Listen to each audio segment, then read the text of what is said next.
بص اقول لك على حاجه، وانا في الفيديو ده هحاول اعمل توتوريال سريع كده للبريمير برو. باختصار شديد هقول لكم ازاي بمنتج الفيديوز بتاعتي على يوتيوب. ببساطه اكتر هوضح لك النقط الاساسيه في البريمير برو، اللي هو حرفيا بعد الفيديو ده هتقدر تمنتج اي فيديو ليك على البريمير برو. في فيديوز كتيره جدا على يوتيوب، في كورسز كتيره جدا اونلاين، بس الاساسيات هتعرفها في الفيديو ده، وهحاول فعلا يكون بقدر امكاني اقل من ربع ساعه، لو حرفيا 10 دقائق ربع ساعه كده تكون متعلم البريمير برو، تعرف تدخل على طول تمنتج الفيديوز بتاعتك. بس عايزك بقى تركز معايا جدا في الفيديو ده، ويفضل جدا لو جنبك البريمير برو عشان تطبق على طول اول ما بقول اي حاجه. بس الاول كده لو انت اول مره تشوفني على يوتيوب دلوقتي حالا اعمل سبسكرايب ودوس على زر الجرس جنب سبسكرايب واعمل لايك للفيديو، ومن غير ما نضيع وقت كتير خلينا نبدا في الفيديو.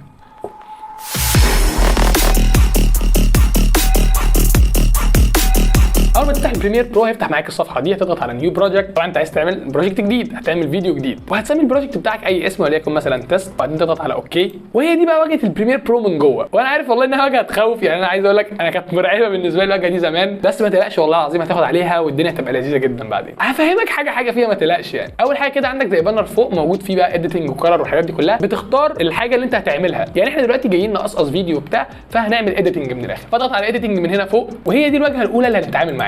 الواجهه دي مكونه من 4 اماكن. المكان ده اللي بتعمل منه امبورت لاي فوتج عايز تمنتجها، اي حاجه هتستخدمها في الفيديو بتاعك عموما. وبرده فيها شويه اوبشنز زياده كده زي الافكتس وحاجات كده هنبدا نتطرق ليها بعدين. الجزء الثاني هو التايم لاين بتاعك اللي هتنزل فيه الفيديو اللي بتمنتجه، وده اللي انت بتتعامل معاه طول الفيديو. الجزء الثالث وده اللي بيظهر فيه الفيديو اللي انت بتمنتجه تحت في التايم لاين. والجزء الرابع اللي بيبقى فيه الافكتس بقى اللي بتعدل فيها في الفيديو اللي انت بتمنتجه تحت. ده مثلا لو عايز تكبره تصغره تحركه تعمل الحاجات دي كلها، كل ده من خلال البانر بتاعت افكت كنترولز اللي فوق دي. تعال نجرب نعمل امبورت على طول. اعمل دبل كليك هنا كده ونسحب اي فيديو عايزين نعمله اديت، وليكن مثلا الفيديو ده. الفيديو ينزل لك في المكان ده زي ما انت شايف كده، هتسحبه وبعدين تحطه هنا في التايم لاين زي ما انت شايف كده. الفيديو ينزل لك في التايم لاين وعندك فوق صوره للفيديو موجوده. طبعا الموضوع هنا فليكسبل خالص، تقدر تحرك البانلز دي كلها يمين وشمال فوق وتحت براحتك، يعني تكبر وتصغر الحته اللي انت بتتعامل معاها. الموضوع فليكسبل تماما على البرنامج هنا. زي ما انت عارف اول حاجه بنعملها في الايديتنج بتاع الفيديو ان احنا بنقصقص الحتت اللي ملهاش لازمه في الفيديو ونشيلها، بحيث ان احنا نسيب في الفيديو بس الحاجات المهمه. فعمليه القطات هنا في البريمير برو مفيش اسهل منها حرفيا، ولا هقول لك على شويه تريكات هتخليها ابسط جدا معاك. يعني مثلا الطبيعي ان انت بتيجي تعمل قطات بتستخدم الريزر تول اللي هي دي، وبعدين تبدا تعمل قط، وبعدين تيجي على الحته اللي عايز تعملها قط تاني وتعمل قط، وبعدين تيجي في الحته اللي في النص دي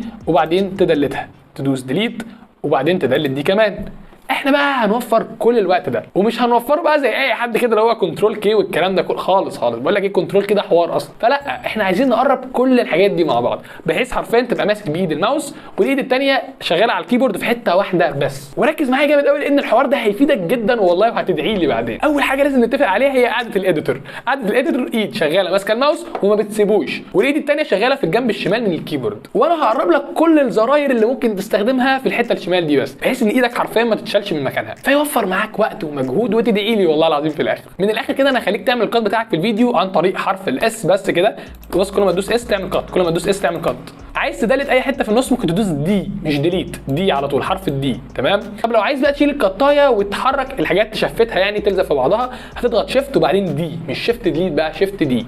فهتيجي هنا كده تضغط شيفت دي هيشيلها ويقوم مشفت التايم لاين بتاعك. ازاي تعمل الحاجات دي كلها هتعملها تضغط كنترول الت كي هيفتح معاك الصفحه دي. هتيجي على السيرش اللي هنا موجود فوق كده هتكتب اد اديت هتظهر لك، وهتلاقي ان الاختصار اصلا بتاع البريمير برو الاساسي كنترول كي، فهتقوم ضاغط دبل كليك وتكتب اس. فانت كده خليت اد اديت اللي هو حرفيا بيكت يعني الفيديو في الحته اللي انت واقف فيها دي بحرف الاس بس، بدل ما تضغط كنترول كي بالايدين بتوعك. لا، الحاجه اللي بعدها هي كلير. هتيجي في السيرش هنا تعمل كلير اللي هو الديفولت بتاعه زرار الديليت اللي موجود في الكيبورد. احنا مش هنخليه ديليت بس، لا احنا هنخليه كمان يشتغل بالدي، لتر دي. فهتيجي في المكان ده كده تضغط دبل كليك وتعمله دي زي ما انا عامله كده. اخر حاجه الشيفت ديليت هتعمل برده دبل كليك هنا كده وتخليه شيفت دي بدل شيفت ديليت بس. وبس كده يا معلم، انت حرفيا ظبطت الحاجات زي ما احنا عايزينها. الاس بتعمل قط، الشيفت ديليت بيدلت ويشفت، الديليت بس بيدلت بس. وعندك كيو دبليو. الكيو والدبليو زرارين مهمين جدا هتستخدمهم برده. الكيو باختصار جدا بيعمل قطايه في المكان اللي انت واقف فيه ده، وبيدلت اي حاجه قبليه على الشمال لحد اول قطايه قابلها. الدبليو عكسه، بيعمل قطايه في المكان اللي انت واقف فيه ده ويدلت اي حاجه بعده لحد اول قطايه بعد الحته اللي انت واقف فيها. ايه بقى الكلام ده؟ هفهمك. يعني مثلا انا لو عايز اعمل قطايه في الحته دي كده واشيل كل الجزء اللي على الشمال ده، بدل ما ادوس اس وبعدين اقوم دايس شيفت ديليت، لا احنا ممكن نعملها بحركه واحده بس، بالزرار واحد بس. هنيجي في المكان ده ونضغط كيو، حرفيا عمل كات ودلت كل الحاجات دي لحد اول قطايه قبل. نفس الكلام لو عايز اعمل قطايه هنا كده واشيل كل الكلام اليمين ده لحد القطايه اللي على اليمين دي، بدل ما ادوس اس وبعدين ادوس شيفت ديليت، لا احنا هنعمل ايه؟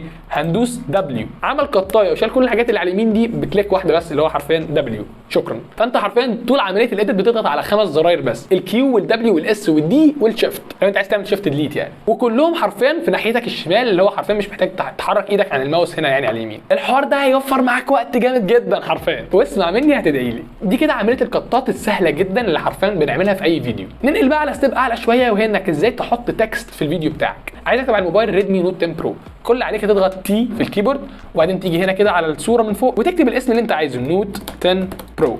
عادي جدا الموضوع بهذه السهوله فعلا. وبعدين تحرك بقى التكست دي كده مثلا في المكان اللي انت عايزه. عايز بقى تعدل في الايفكتس بتاعتها، فهتيجي هنا في الايفكتس كنترول اللي على الشمال فوق دي، هتلاقي التكست بتاعتك النوت 10 برو موجوده اهي. تضغط على العلامه دي اللي هو السهم، هينزل لك بقى وتغير في الفونت وتغير في السايز وتغير في كل حاجه. عايز تكبرها، عايز تصغرها براحتك جدا، عايز تغير الفونت نفسه.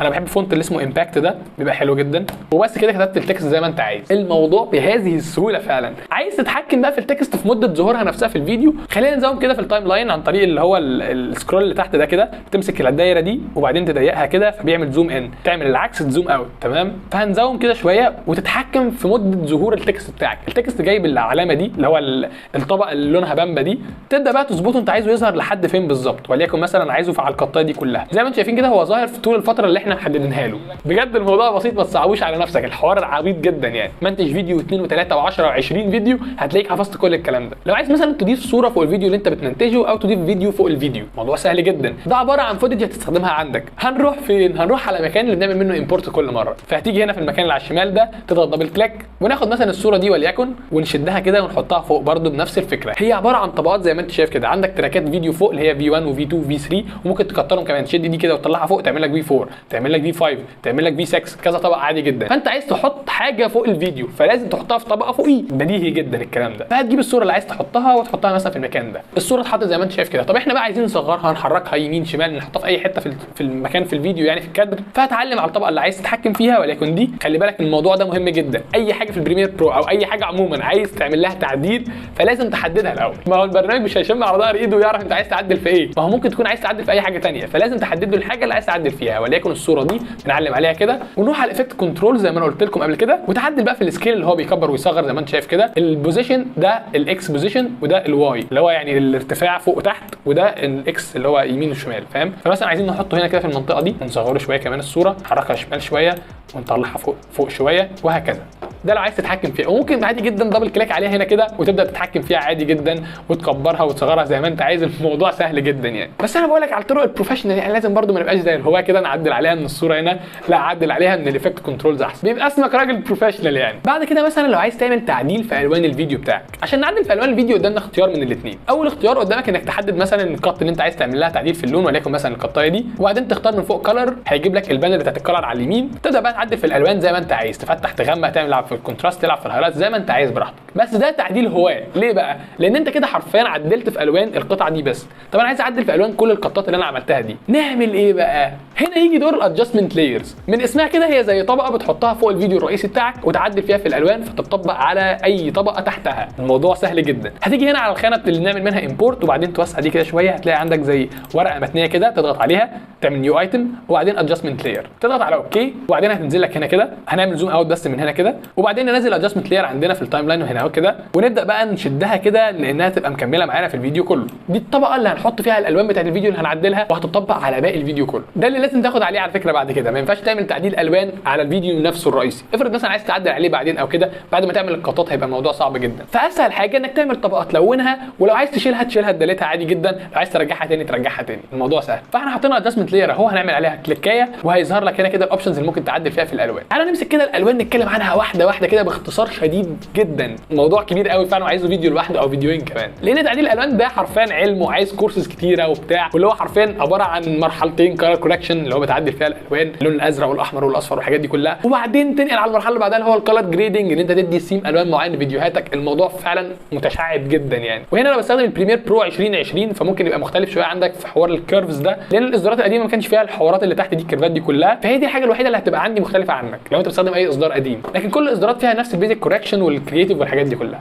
اول حاجه ممكن نعدل فيها وهي البيزك كوركشن، اللي هو عارفين تعديل الالوان البسيط جدا وموضوع سهل جدا، وهتلاقيك لو انت مثلا اتعلمت تعديل صور الالوان بتاعت الصور قبل كده يعني على اي برنامج لايت روم مثلا على الموبايل او كده، فهتلاقيك فاميليار شويه مع الحاجات دي. اول حاجه كده ممكن تعدل في درجه زرقان او اصفرار الفيديو، درجه الحراره من الاخر، اللي هو يبقى الفيديو مايل للون الازرق شويه البارد ولا اللون الاصفر السخن. فمثلا لو الفيديو عندك مزرق شويه فممكن تحركه ناحيه الاصفر، لو مصفر شويه تحركه ناحيه الازرق. هتنزل تحت شويه تلاقي عندك الاكسبوجر، لو الصوره عندك مظلمه شويه ممكن نفتحها بالاكسبوجر نعليه، لو الصوره عندك مثلا اوفر اكسبوزد اللي هو حرفيا الاضاءه ضاربه فيها جدا فممكن تقلل الاكسبوجر شويه. الكونتراست طبعا لو الصوره عندك بهتانه كده وما فيهاش تفاصيل كتيره او تحسها اللي هو الصوره ممسوحه ممكن تعلي الكونتراست شويه، هيديك صوره متحدده الى حد ما شويه. طبعا ده كلام مش علمي تمام، الكونتراست كل فكره انه بيعلي الهايلايتس وبيوطي الشادوز، واحنا بصراحه بنتكلم بقى عن المواضيع بتاعت الالوان دي لان الموضوع ده كبير خلي بالك، ممكن نتكلم عنه فيديو تاني، انا عايز فيديو انجزه بسرعه. بعد كده عندك الهايلايتس اللي هي المناطق المنوره في الصوره، المناطق اللي ضارب عليها الضوء، دي ممكن توطيها لو عندك اماكن كتيره تحسها ملسوعه من الضوء ممكن تعليها لو العكس وهكذا. الشادوز عايز تغمق الشادوز اللي في الصوره الظلال او المناطق اللي غامقه من الصوره او عايز تفتحها براحتك برده. بعد كده عندك الوايتس المناطق البيضاء في الصوره، النقط البيضاء حرفيا ممكن تقلل الوايتس شويه تعليها على حسب برده الفيديو بتاعك، كل فيديو وكل صوره ليها ظروف اضاءه معينه وعلى اساسه هتعدل في الاوبشنز بتاعت الالوان دي. البلاكس النقط السوداء في الفيديو ممكن تغمقها ممكن تفتحها وهكذا. الساتوريشن طبعا زي ما انتم عارفين تشبع الالوان ممكن تعليه ممكن توطيه على حسب برده الفيديو عندك. بعد كده عندك بانل ثانيه للكرييتيف، الكرييتيف ده زي ما تقول كده البريمير برو موفر لك بريسيتس ممكن تجربها، كل دي الوان ممكن تجربها عندك في الفيديو، بس انا ما بحبش الحاجات دي بصراحه، ما اقتنعش بيها خالص، بحب اعمل الحاجه الكاستم بتاعتي انا بتبقى بروفيشنال اكتر، بتبقى احسن اكتر ومناسبه اكتر الفيديو بتاعك. من الحاجات المهمه برده الفايبرنس ده زي ما قلت لكم بيعلي الالوان القليله في الصوره الاول. لو عندي مثلا زي ما انتم شايفين كده في لون ازرق ورايا اللي هو اللمبه الزرقاء اللي ورايا دي، فهي بتبقى بهتانه شويه. بالاوبشن بتاع الفايبرنس ده نعليه كده هتلاقي اللون الازرق اللي ورايا هنا في الفيديو بدا يعلى، ممكن نوطيه تاني لو احنا عايزين عادي براحتنا يعني. بعد كده عندك الكيرفز هنا عندك اهم كيرف اللي هو الكيرف الابيض ده اللي هو معوج مايل ده، والله بفكر ما اشرحوش عشان الموضوع هيطول شويه بس ممكن افهمك بسرعه يعني. الكيرفز دي عباره عن نقطتين، نقطه فوق نقطه تحت، النقطه اللي فوق دي عباره عن النقط البيضاء في الصوره الوايت، النقطه اللي تحت دي عباره عن البلاكس اللي في الصوره اللي هي اللون الاسود حرفيا لو عايز تفتحها وتغمقه وهكذا. وبعدين الخط نفسه بينقسم لثلاث مناطق، المنطقه اللي فوق بعد النقطه اللي فوق دي المنطقه دي اسمها الهايلايتس، المناطق المنوره من الصوره، المنطقه اللي تحت اسمها الشادوز، المنطقه اللي في النص اسمها الميد تونز، ولا هي الهايلايتس يعني ولا هي الشادوز. فممكن مثلا نعلي الهايلايتس نوطي الشادوز، ممكن مثلا نرفع الميد تونز سيكا براحتنا يعني. والميد تونز دي في الغالب بتبقى درجه لون وشك عموما يعني اللي هو اللون المصفر سيكا ده او البرتقاني سيكا فاهم، درجه لون الجلد عموما. انا مش عارف لون الجلد بيبقى لون ايه والله العظيم، انا ماليش في الالوان بس صباح الفل يعني. بعد كده عندك البانل بتاعت الكالر ويلز مهمه جدا، نفس الفكره بتاعت الكيرف اللي هناك ده بس دي تعرف تتحكم فيها احسن. حرفيا البرنامج مقسمه لك ثلاث مناطق زي ما انتم شايفين كده، ميد تونز المناطق اللي هي زي ما قلت لك ولا هي هايلايتس ولا شادوز، وهايلايتس اللي هي المناطق المنوره في الصوره المضروب فيها الضوء، والشادوز المناطق الغامقه من الصوره. ده كان باختصار شديد كده تعديل الوان في البريمير برو. زي ما قلت لك حرفيا انا ما اتعمقتش في اي حاجه خالص، انا بس فهمتك كده الليله ماشيه ازاي، وانت ممكن تقعد تجرب وتطلع ببريسيتايه حلوه جدا تبقى مناسبه للفيديوهات بتاعتك. خلصنا كده تعديل الالوان، نضغط بقى فوق كده على اديتنج من فوق، نرجع تاني للورك سبيس بتاعتنا اللي هي كنا بنعمل فيها اديت كاتس وكده. حاجات برده ممكن تبقى محتاجه في الاديت لو عايز مثلا تسرع الفيديو او تعكسه تعمله ريفيرس يلعب مثلا من الاخر للاول وهكذا. هتيجي على الكليب اللي عايز تعمل فيه كده مثلا وليكن ده وتضغط رايت كليك وبعدين سبيد اند ديوريشن، ومن هنا ممكن تعلي السبيد زي ما انت شايف هي 100%، ممكن نخليها مثلا 400% وتضغط اوكي، هتلاقي الفيديو يتلعب اسرع طبعا زي ما انت شايف كده. شوف صباح الفل ماشي، ده كده سرعنا الفيديو. عايزين نلعبه العكس فنفس الاوبشن برده اللي هو سبيد اند ديوريشن وبعدين تختار ريفرس سبيد. ريفرس سبيد ده اتعلم عليه كده تضغط على اوكي هيلعب لك الفيديو بالعكس. طيب لو بتصور على جرين سكرين وراك مثلا اللي هي خلفيه خضراء وكده عايز تشيل الكروما دي، هعمل امبورت بس الفيديو فيه كروما، ولكن مثلا الفيديو ده زي ما انتم شايفين كده في كروما وراه اهي. هتيجي على المكان ده كده وتضغط على افكتس وبعدين تكتب في السيرش هنا الترا كي. الترا كي ده الافكت اللي بيشيل الجرين سكرين او الخلفيه الخضراء في البريمير برو.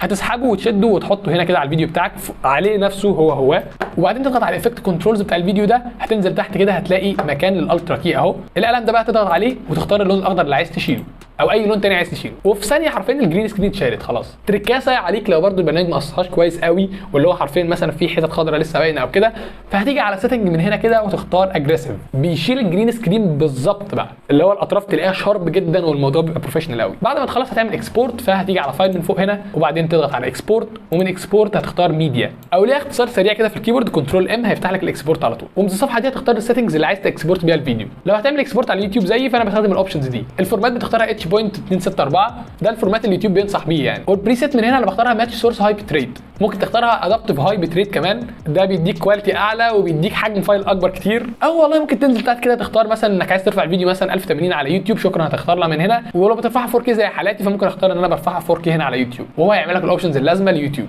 والاوتبوت نيم هنا بتختار اسم الفايل بتاعك، تقدر كليك هنا كده وتسميه اي حاجه، وليكن مثلا اكسبورت فيديو، اي اسم يعني انت عايزه يعني، وتختار المكان اللي عايز تعمله اكسبورت فيه وتضغط على سيف. وما تخلص الحاجات دي كلها تضغط على اكسبورت، في الاخر هيعمل لك اكسبورت الفيديو بتاعك. وسرعه الاكسبورتنج بقى متوقفه على حاجتين، اول حاجه طبعا الرئيسيه وهو جهازك نفسه، امكانيات جهازك، لو امكانياته ضعيفه طبعا هيطول في الاكسبورتنج، لو امكانياته عاليه هينجز معاك بسرعه. وتاني حاجه طبعا متوقفه على كواليتي الفيديو نفسه والطول بتاعه اللي هو مدته، يعني الفيديو قد ايه، 10 دقائق، ربع ساعه، نص ساعه، وهكذا. فهو الموضوع متغير تماما، ما تعرفش تحسبها بيبقى قد ايه بالظبط. وبس كده حرفيا تكون عرفت اساسيات البريمير برو اللي محتاجها عشان تبدا تمنتج فيديو على يوتيوب عادي جدا. حرفيا الحاجات دي انا بستخدمها عشان اعمل فيديوهاتي على يوتيوب. طبعا في حاجات بروفيشنال اكتر ومتعمقه اكتر مش عارف اقولها في الفيديو ده عشان هتطول فيديو جدا، وانا عايز انجز الفيديو ده يكون صغير بالنسبه لك ويبقى سهل كده بالنسبه لك. اتمنى تكونوا والله استفدتوا من الفيديو. لو عايزين نعمل بقى حاجات بروفيشنال اكتر، اللي هو مثلا اتكلم في فيديو كامل عن الكالر كوركشن والكالر جريدنج، فيديو كامل عن ازاي مثلا تعدل في الصوت بس، فيديو كامل تعدل ازاي في الفيديو كويس، الافكتس مثلا، الكلام ده كله. في طبعا تريكات كتيره جدا في البريمير برو انا ما اتكلمتش عنها هنا في الفيديو ده، وزي ما قلت لك عشان عايزين ننجزه يعني. بس كده يعني خلص الفيديو، لو كان عجبك تشوف بقى لايك وشير وسبسكرايب والحاجات دي كلها عشان نساعد الفيديو دي بشكل كبير. وانا كمان اخر فيديو جديد. بيس.